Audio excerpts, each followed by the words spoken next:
Tiger Woods is back in the headlines, and this time it's not just about his swing. Whether you've been following golf religiously or casually tuning in, one name has once again taken over the spotlight: Tiger Woods. But the reason behind the latest buzz isn't a clutch putt on the 18th, a miraculous comeback on Sunday, or a swing change that's turned heads.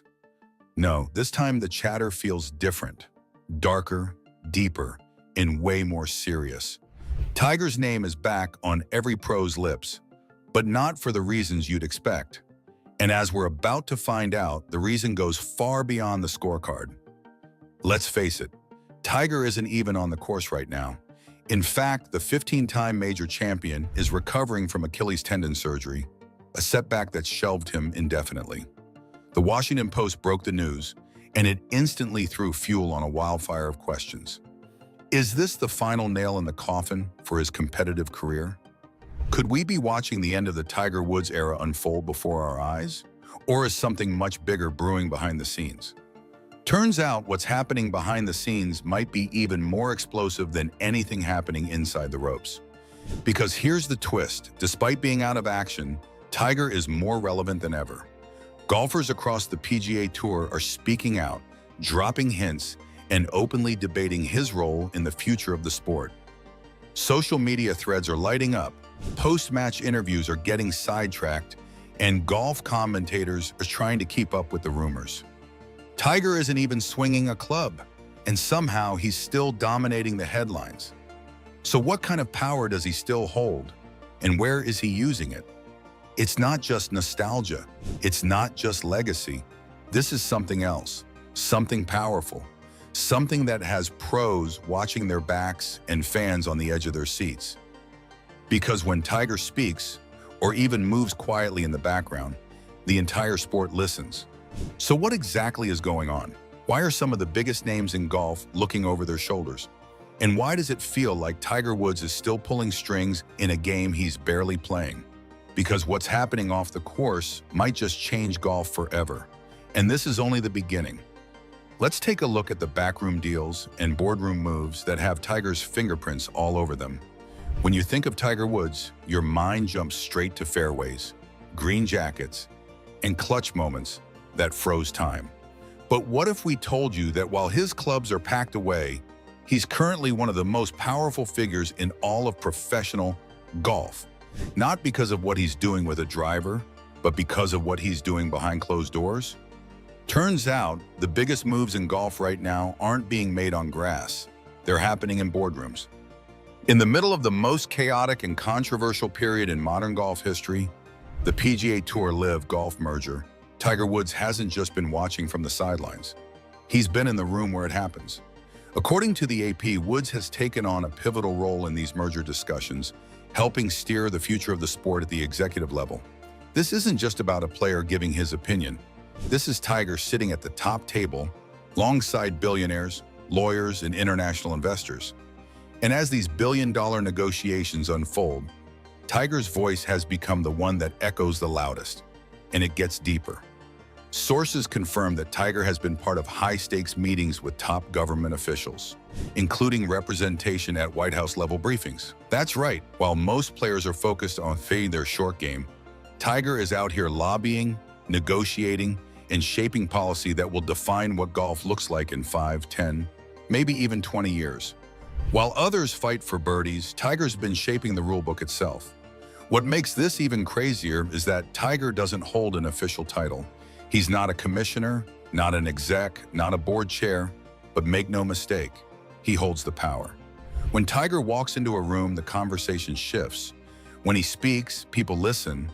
And when he aligns himself with a cause, whether that's preserving the integrity of the PGA or demanding transparency in the merger process, it becomes a movement.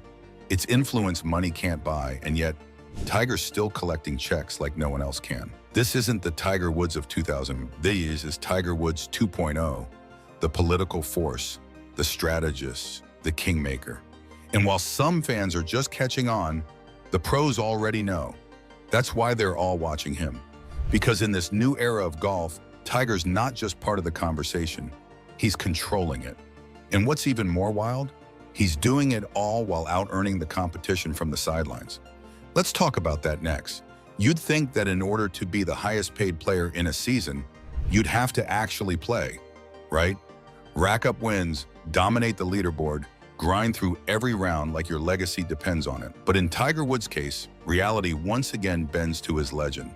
Because in 2024, while barely swinging a club, he still walked away with a cool $10 million check. And no, it wasn't a mistake. So how does a sidelined icon still run the financial leaderboard? Let's break it down. Welcome to the Player Impact Program, or PAP, a PGA Tour initiative designed to reward golfers who generate the most attention, engagement, and relevance for the sport. Translation? It's not just about your scorecard anymore, it's about your influence. And surprise, surprise, Tiger Woods still owns that category like no one else ever has. And that influence? It's not just making headlines, it's reshaping how pros are valued. According to The Sun, Tiger topped the PIP rankings yet again, beating out guys like Rory McIlroy, who's been grinding through tournaments and media appearances like his career depends on it. Rory has been carrying the PGA Tour's message, rallying players against LIV, speaking out, and keeping the tour relevant through sheer effort. Meanwhile, Tiger's done what exactly? A few rounds, a couple of appearances, and boom, $10 million in his pocket. And yet, even Rory can't match the gravitational pull of the Tiger brand. And this is where the tension starts to bubble. Because if you're a full-time pro sweating through 30 tournaments a year, it's got to sting just a little to watch someone collect more than you, just by being Tiger Woods. But maybe that's the price of playing in a world that Tiger built from the ground up. But here's the kicker, nobody's really mad about it. In fact, most players still look up to him like he's the blueprint. Because the truth is, Tiger changed the economics of golf forever. Without him, the PIP doesn't exist. Without him, those prize purses aren't what they are today. And without him, golf wouldn't even be trying to compete with the noise of other sports in the streaming era. He's not just part of the history books, he rewrote the business model along the way. Still, it raises the question, is this fair? Is it right for a guy who's played less than 5 full events in 2 years to out-earn the hardest working players on tour? Or is it just a sign that Tiger's shadow is still too massive to ignore, even if he's nowhere near the tee box? Because now the conversation isn't just about earnings, it's about legacy. And that's where things get really interesting. For better or worse, this is the world Tiger built.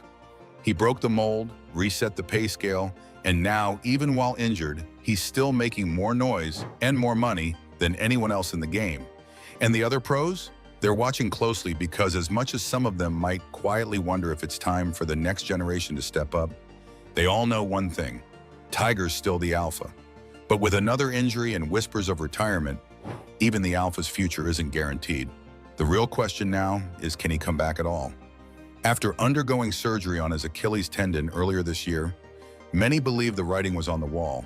And for some in the golf world, it wasn't a matter of if he'd call it quits, it was when. Golf legend Colin Montgomerie didn't hold back. In a candid interview with Golf Digest, he said outright that Tiger should retire, claiming the game had moved on and suggesting that Tiger was only risking further damage to his legacy. For some, those words echoed a growing sentiment. Maybe it's time for Tiger to take a bow. Because when even the greats start questioning your place, the conversation shifts from competition to closure. But here's the twist. Tiger isn't done. Not even close.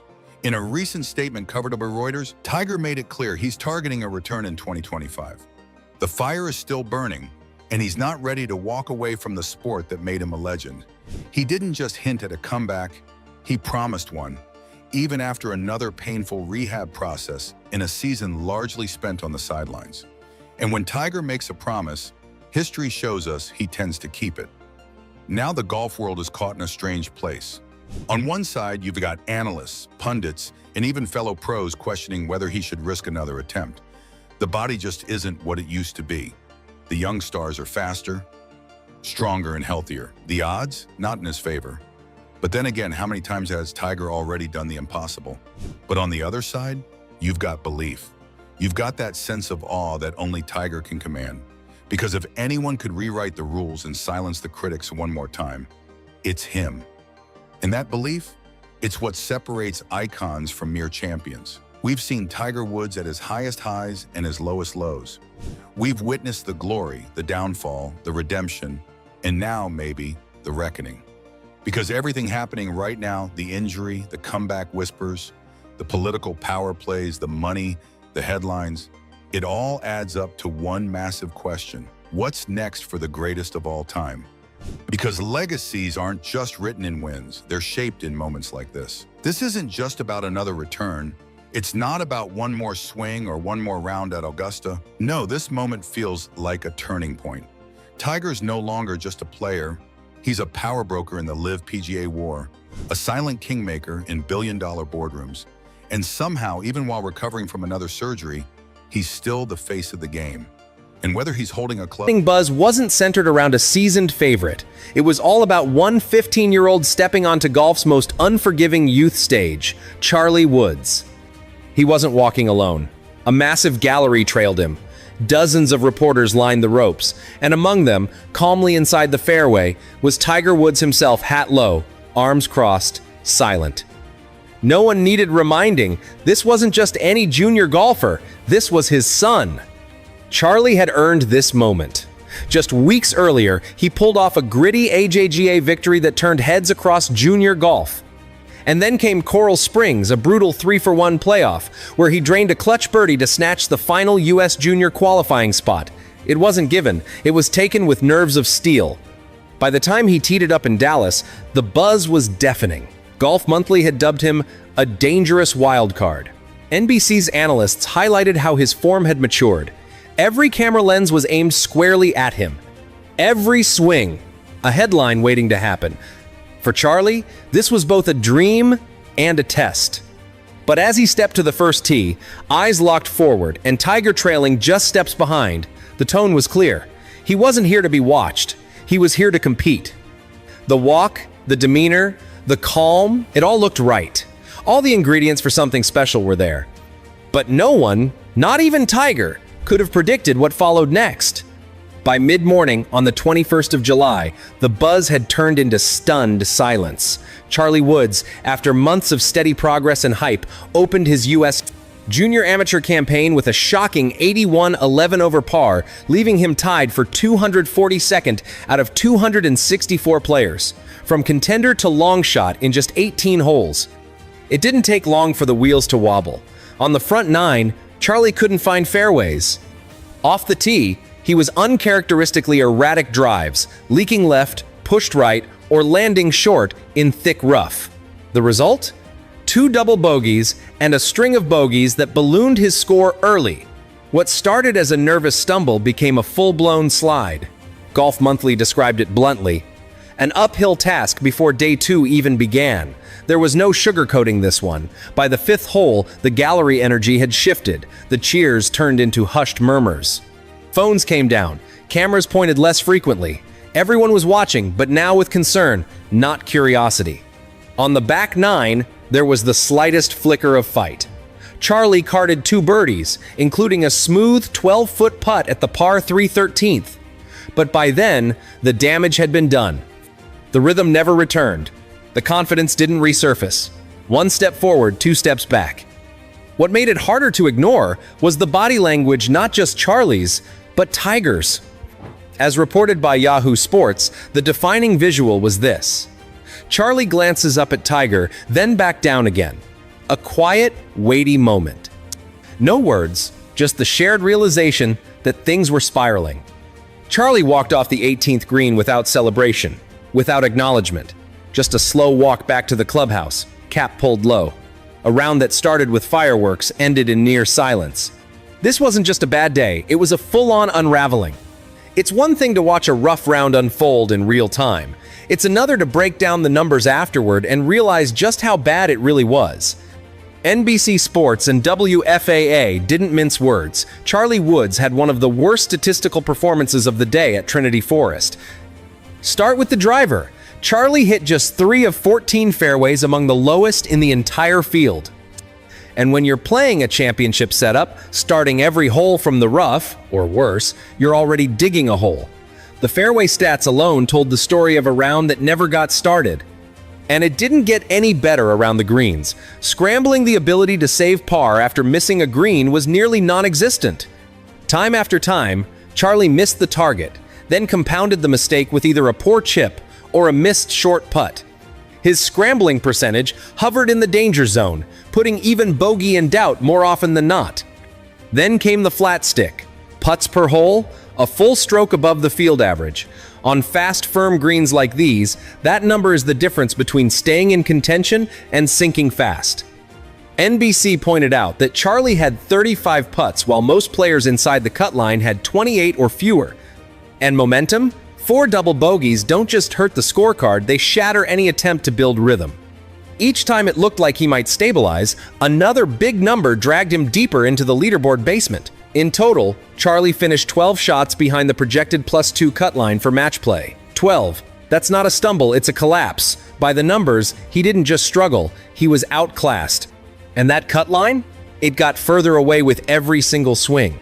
As Charlie Woods walked off the 18th green at Trinity Forest, the cameras didn't just follow him, they panned immediately to the man trailing behind. Tiger Woods, hat low, arms crossed, eyes fixed straight ahead. No words, no reaction. Throughout the round, Tiger walked every step inside the ropes. But what stood out wasn't his presence, it was his silence. In past appearances, we've seen him crouch beside Charlie, offer tips, fist bumps, even laughter. But on this day, the usual support system was eerily quiet.